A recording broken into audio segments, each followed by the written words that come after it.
Good morning, good afternoon, and God bless you guys. My name is Ryder Rivera, and today I want to answer the question, why is love the most powerful emotion? I hope you guys are doing well today. I'm doing pretty good so far. And this is going to be a little bit of a continuation of the video that I posted yesterday.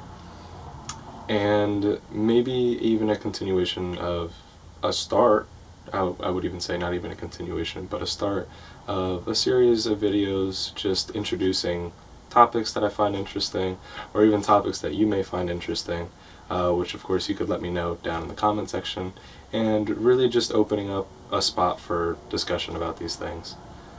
I know that I feel strongly about some of these topics, and some things I'm genuinely just curious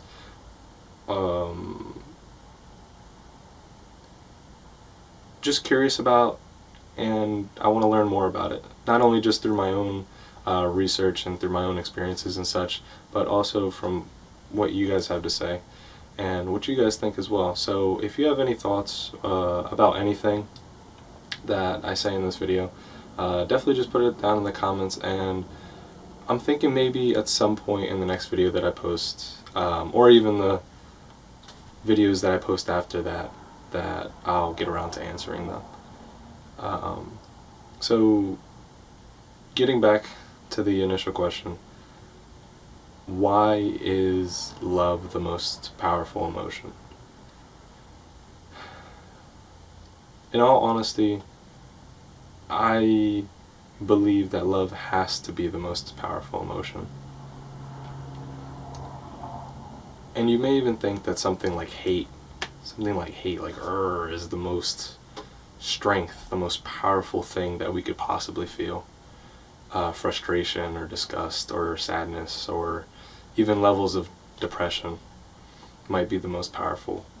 I guess it also depends on how you define powerful, really. To me, powerful, there's a level of strength and honor and beauty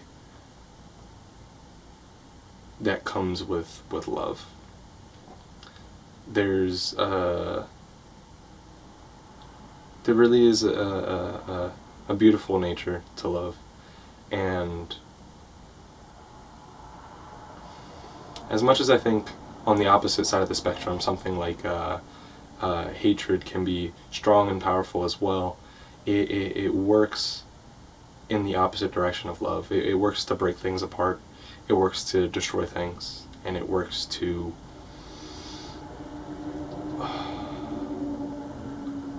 ultimately destroy things. But I want to stay on love at the moment. Love in a physical sense can bring about good relationships with family members, your father, your mother, your siblings, your sons, your daughters, even friends that you may make at school or in the workplace. It really comes down to, in that sense, the relationships that you have. And to me, nothing says that there's a strong relationship between two people, or even a bigger amount of people, a bigger group of people, than the love that they share between them. And I'm sure you would probably agree with this, that it is a really good feeling when you know that, not out of forcing other people to do this, but when you know that you've been so kind and generous and so good to other people, that you know that even if you're not there, you know that the people that you would call friends and the people that you would call loved ones or family even, are willing to say good things about you. And not only that, but when you're not with them as well, you're willing to say good things about them as well. Good love lacks anxiety, the fear of having other people being disrespectful or having betrayal like characteristics behind your back. Real love is something that you can trust. It's something that you can turn your back away from. You can turn around, you can close your eyes, and you'll know that regardless, things are going to be okay. And that even if something does happen, you know that you won't get anxious, worried about how things turn out after the fact if something bad were to come up, because you know that you're going to have good people around you to help you pick things back up. You don't have to sit there by yourself and pick things back up by yourself. You'll have friends and or family that can help out with that.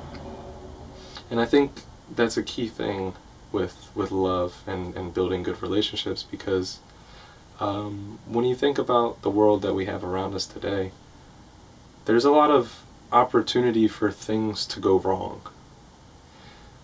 As far as becoming an adult, there's a chance that maybe a bill is unpayable, or there's a chance that you might be jobless at a point in time. There's a chance that you may lose your apartment or your house, or maybe struggling with having some relationship issues, whatever that may entail. I'll leave that open. Or even really anything you could think of in that area. Just whatever you can think of, just problems that come up. I'm sure if you're over the age of,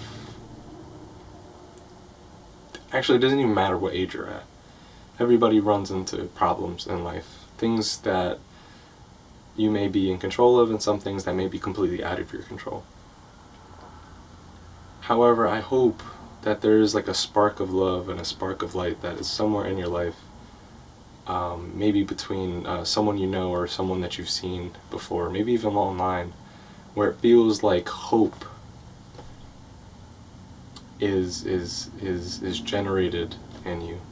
You can feel that sense of hope that even though you're going through this harsh time in your life, this depressive episode, this rough patch, that there is a light somewhere on the other side of that wall.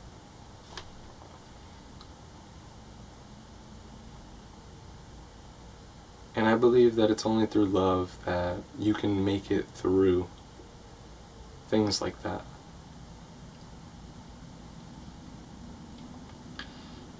Now at this point I would want to say, if you are curious, especially about another emotion that you think might be stronger, the most common that I would probably bet that I would get is that hatred is a lot more strong and a lot more powerful than love is.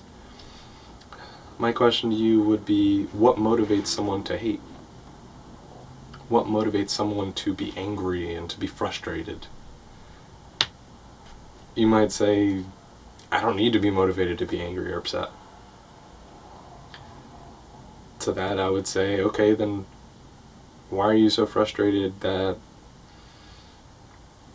you got some ice cream at wherever you get ice cream from, and for whatever reason someone bumps into you and it drops on the floor?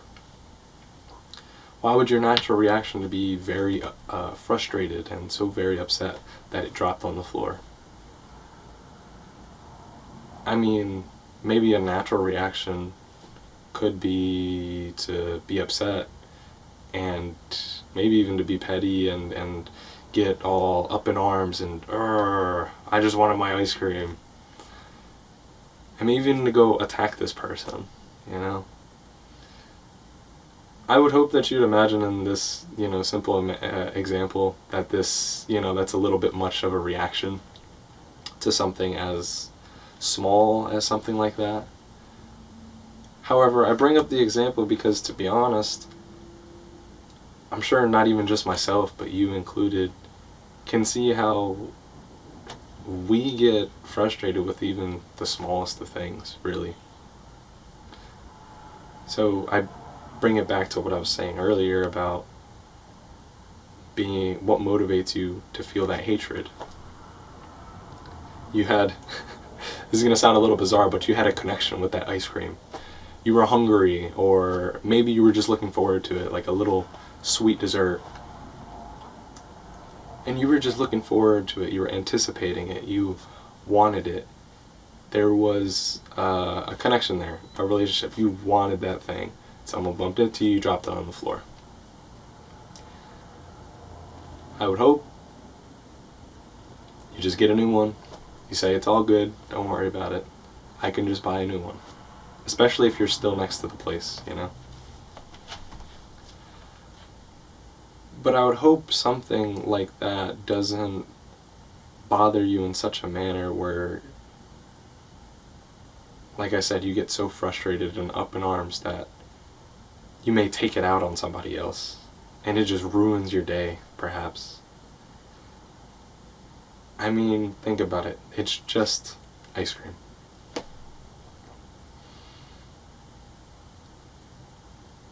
I wish I could, off the top of my head, give another example of something that would be like the next level of getting frustrated, but I think you might be getting the idea of what I'm talking about.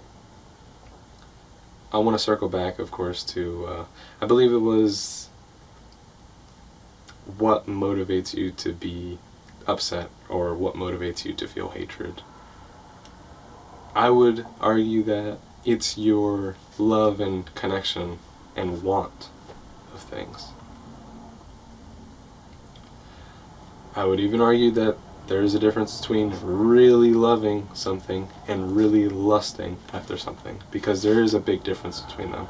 Now, I don't want to get into the comparisons of them in this video, but I really am interested in getting into the differences between that at a point in time.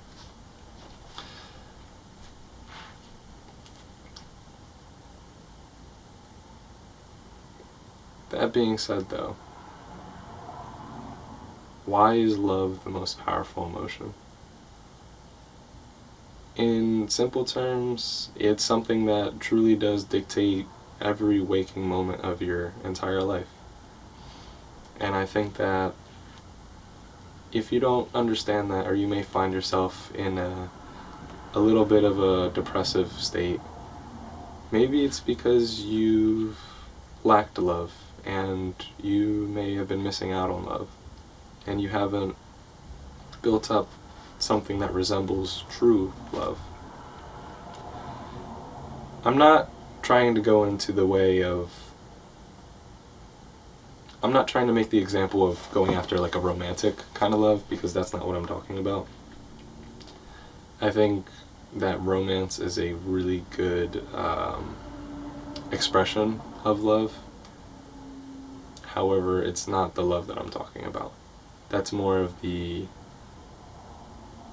puppy love that we love, the romance. Romance isn't necessarily a problem. I think if you just hold it on a pedestal, it can become a problem. But love. I wish I had the moment, or I had it ready for you right now, but there's so many different examples that are set by many different types of people, but Jesus Christ in particular, of what love means and what it is. And I'm going to describe you those things. I don't have the literature in front of me, I don't have the scripture in front of me, but if you don't believe me, you can always fact check me on this. But through Jesus' character, you can learn that love is forgiveness, love is mercy, love is charity, love is grace, love is being good to people even though they've been bad to you, love is respect, love is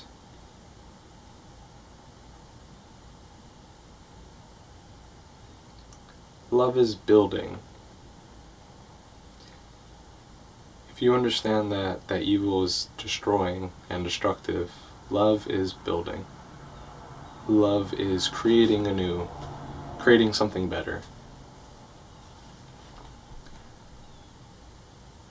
And I hope in making more of these videos that I'll get better at giving examples for these kinds of things.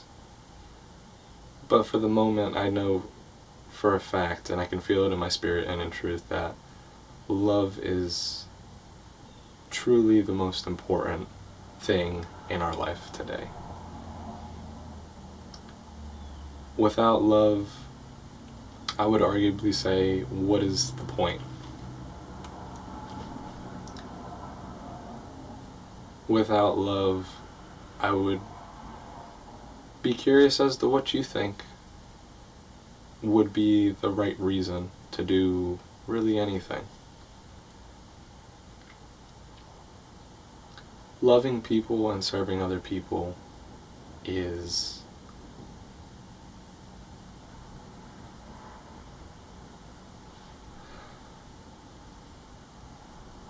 from what I'm understanding now, seems to be the most important thing that we can do in our life.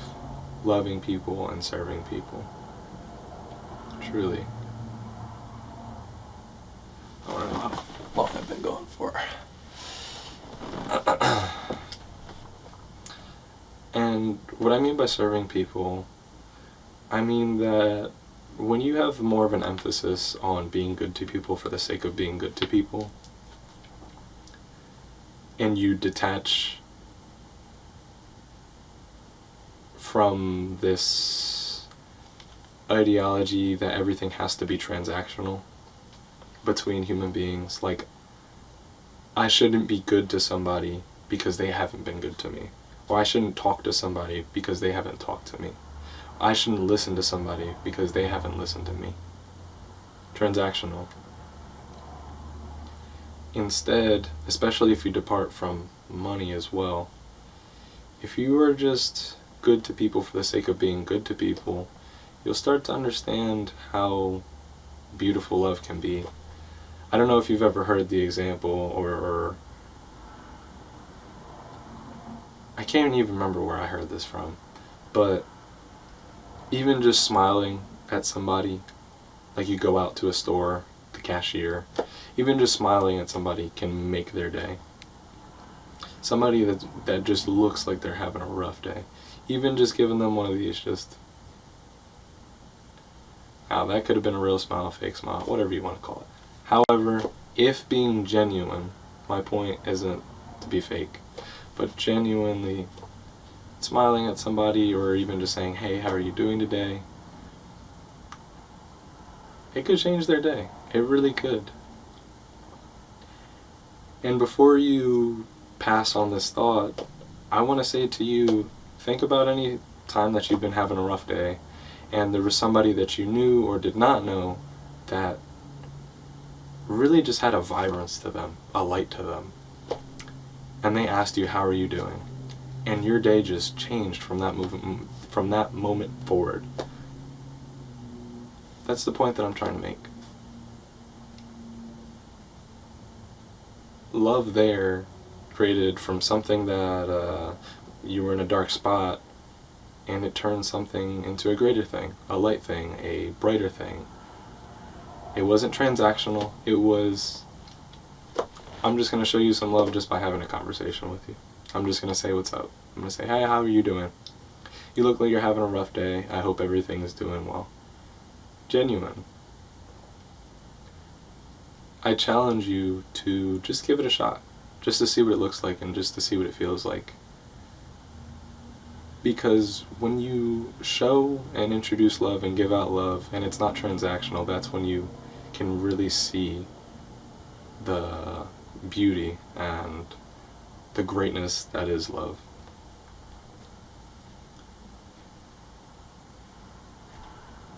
I hope that in this short little time I was able to answer to you why love is such the greatest the most powerful emotion. I wish I reworded the question at this point, but why love is the greatest thing ever. Not even just exclusive to an emotion. But then again, maybe we can get into that in another video or something like that. That being said though, if you have any thoughts or any questions that you may have with anything that I said in this video, or even were confused about anything, it would really help me out, and you could show the love in this way by just putting it down in the comments, whether you can see this on Instagram or whether you can see it on YouTube or any other platform for that matter. Just leave a comment, and I am thinking about at some point in these videos of answering some of the questions that you have inside the video. So if that's any more incentive to comment, definitely do so, because I am actually curious into what you have to say about things. So thank you for watching this video. Thank you for watching the last one. If you have, I thought there was a lot of interesting things in there as well. And if you did like this one, definitely go check that one out. And I'm hoping that I'll see you in the next one. Thank you for giving this a shot. God bless you, and I hope you have a very nice rest of your day. Have a good one. See you.